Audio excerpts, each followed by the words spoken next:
মুর্শিদাবাদে বিজেপির পরিবর্তন সংকল্প সভায় ফের তীব্র রাজনৈতিক বার্তা বিরোধী দলনেতা শুভেন্দু অধিকারীর। শনিবার বড়োয়া বিধানসভার ডাকবাংলো পশুহাট ময়দানে অনুষ্ঠিত সভায় তিনি স্পষ্ট জানান, আগামী ২৬শে নির্বাচনে তৃণমূলকে বিদায় দিন, মুর্শিদাবাদে শূন্য করব, গোল্লা নিয়ে বাড়ি যাবে মমতা বন্দ্যোপাধ্যায়। এই মুহূর্তে আমাদের সঙ্গে জুড়েছেন তৃণমূল নেতা ইন্দ্রজিৎ মজুমদার। ইন্দ্রজিৎ বাবু, আপনাকে কেটিভি বাংলায় স্বাগত। আমি আপনার সঙ্গে শ্রেয়সী। এই যে ২৬শে নির্বাচনকে ঘিরে শুভেন্দু অধিকারী রীতিমতো কড়া ভাষায় বললেন যে মুখ্যমন্ত্রী মমতা বন্দ্যোপাধ্যায় গোল্লা নিয়ে বাড়ি ফিরবেন ২৬শে নির্বাচনে, এই বিষয়টি নিয়ে কি বলবেন?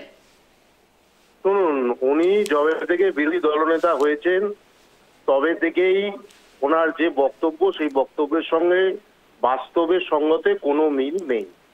তার কারণ, উনি যে রাজনীতির খেলায় মত্ত, সেই রাজনীতিতে মানুষ, পশ্চিমবঙ্গের সাধারণ মানুষ বিশ্বাসী নয়।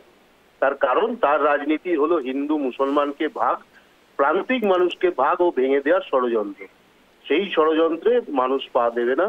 আগামী ২০২৬-এ নির্বাচন আসন্ন, তার মধ্যেই, তার নির্বাচনের পরেই বুঝতে পারবেন এবারে আর লোডশেডিং করে জিততে উনি পারবেন না। কারণ মানুষের মুখ্যমন্ত্রী, মানবিক মুখ্যমন্ত্রী, আমরা শুধু চতুর্থবার শুধু ভোটের আশায় রয়েছি। ভোট হলেই দেখতে পাবেন যে কে গোল্লা পায় আর কে পশ্চিমবঙ্গের বাইরে চলে যেতে হয়। কারণ নির্বাচনের পরে সাধারণ মানুষ রুখে দাঁড়াবে। কারণ এইভাবে মানুষের প্রতি অবমাননা, বঞ্চনা সাধারণ মানুষ এগুলো ভালোভাবে নেবেন।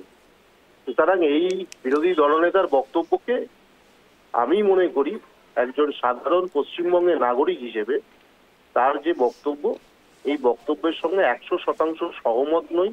দ্বিতীয়ত, এই বক্তব্যের তীব্র বিরোধিতা করছি এবং আগামী দিনেও করব। অবশ্য আগামী দিনে করার জন্য বিরোধী দলনেতা এই পদটায় উনি আর থাকতে পারবেন না। কারণ অ্যাসেম্বলিতেই উনি আর ২০২৬-এ নির্বাচন পরে উনি কেন ওনার দলও পৌঁছতে পারবে না। শুধু সময়ের অপেক্ষা।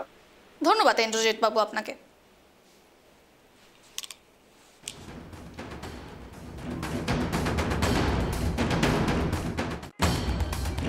আমি হিসাব দিয়ে যাই আপনাদের, মুর্শিদাবাদের হিসাবটা পরের মিটিং এ দেব।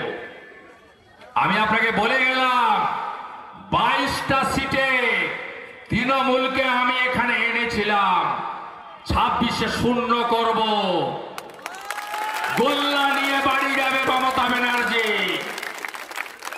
সাগরদিঘি উপনির্বাচন হচ্ছে, দিলীপ শাহ প্রার্থী ছিলেন, আছেন মঞ্চে। গণনার আগের দিন কলকাতায় আমাকে সাংবাদিকরা বলছে কালকে কি হবে।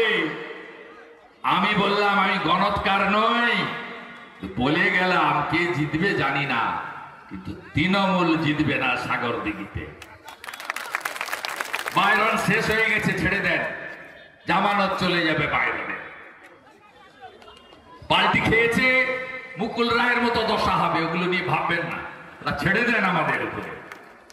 কংগ্রেস লড়তে জানে না, লড়তে জানে বিজেপি।